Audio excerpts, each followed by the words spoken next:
৩৭ বছর বয়সে আরও এক কীর্তি গড়লেন লিওনেল মেসি। রথী মহারথীদের পেছনে ফেলে পেলেন শ্রেষ্ঠত্বের পুরস্কার। ক্যারিয়ারের গোধূলি সময় এসেও হলেন বর্ষসেরা ফুটবলার। এত অর্জন, এমন সব সাফল্য, এসব বোধহয় একমাত্র মেসিকে দ্বারাই সম্ভব।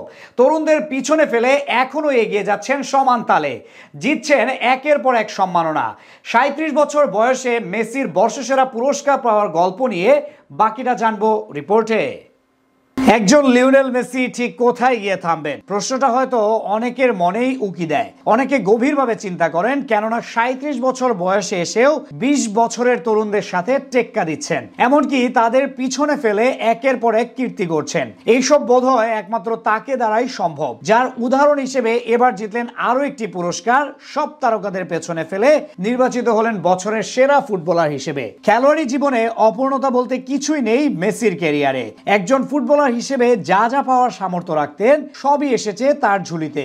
৮টা ব্যালন ডিওর, ১ বিশ্বকাপ, কিংবা টানা ২বার লাতিন আমেরিকার শ্রেষ্ঠত্ব, কোপা আমেরিকা ট্রফি, প্রায় সবকিছুতেই নাম আছে তার। তাই তো জগতের সেরা ফুটবলার বলা হয় তাকে। সেই মেসি এখন আছেন ৩৭ বছর বয়সে, অথচ এখানে সমান তালে পারফর্ম করছেন। এমনকি সেই ঝলক দেখিয়ে এবার জিতে নিলেন আরো একটি বিশেষ সম্মাননা। জাতীয় দলে যেমন পারফরমেন্স করে কিছুদিন আগে জিতেছেন কোপা আমেরিকা, ঠিক তেমনি ক্লাব জার্সিতেও দারুণ সময় কাটাচ্ছেন তিনি। মূলত তার যাওয়ার পরই পাল্টে যায় আমেরিকান ক্লাব ইন্টার মায়ামির দৃশ্যপট, সাথে বদলে যায় পুরো মেজর লিগ সকারের চিত্র।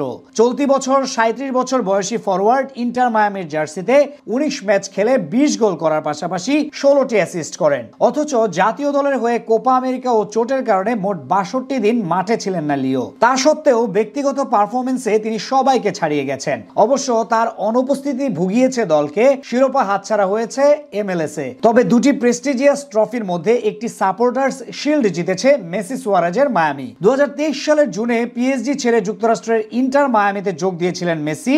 মায়ামি ভক্তরা তার আগমনে শিরোপা জয়ের স্বপ্ন দেখছিল এবং মেজর লিগ কর্তৃপক্ষ মেসির উপস্থিতিতে মেজর লিগ সকারকে বিশ্বমঞ্চে পরিচিতি পাওয়ার আশা করেছিল। আর সেখানে তার এমন পারফরমেন্সের কারণে সব তরুণ তারকাদের পেছনে ফেলে এই সম্মাননা দেওয়া হয় এলএম10কে। এছাড়া মেসি ইন্টার মায়ামির ইতিহাসে প্রথম খেলোয়াড় হিসেবে এমএলএস সেরা খেলোয়াড় নির্বাচিত হন। যদিও ৩৭ বছর বয়সে এসে এমন পুরস্কার জেতা সত্ত্বেও সন্তুষ্ট নন মেসি। তার কাছে ব্যক্তিগত অর্জনের চেয়ে দলগত সাফল্য বড় ছিল বলে মনে করেন এই আর্জেন্টাইন তারকা। এ নিয়ে তিনি বলেন, এই বছর এমএলএস চ্যাম্পিয়ন হওয়ার অনেক বড় স্বপ্ন ছিল আমাদের, এবার সেটা পূর্ণ হয়নি। তবে আগামী বছর আমরা আরো শক্তিশালী হয়ে আবার চেষ্টা করব, আমার লক্ষ্য সেটাই। তবে লিওর এমন অর্জন ভক্তদের জন্য অবশ্য অত্যন্ত বিশেষ। এমএলএস এর মোস্ট ভ্যালুয়েবল খেলোয়াড় নির্বাচনের জন্য ভোট দেন খেলোয়াড়, গণমাধ্যম কর্মী এবং ক্লাবগুলোর প্রতিনিধিরা। মেসি ৩৪.৪৩% ভোট পেয়ে প্রথম স্থান লাভ করেন, আর দ্বিতীয় স্থানে ৩৩.৭০% ভোট নিয়ে কুচো হার্নান্দেজ অবস্থান করেন।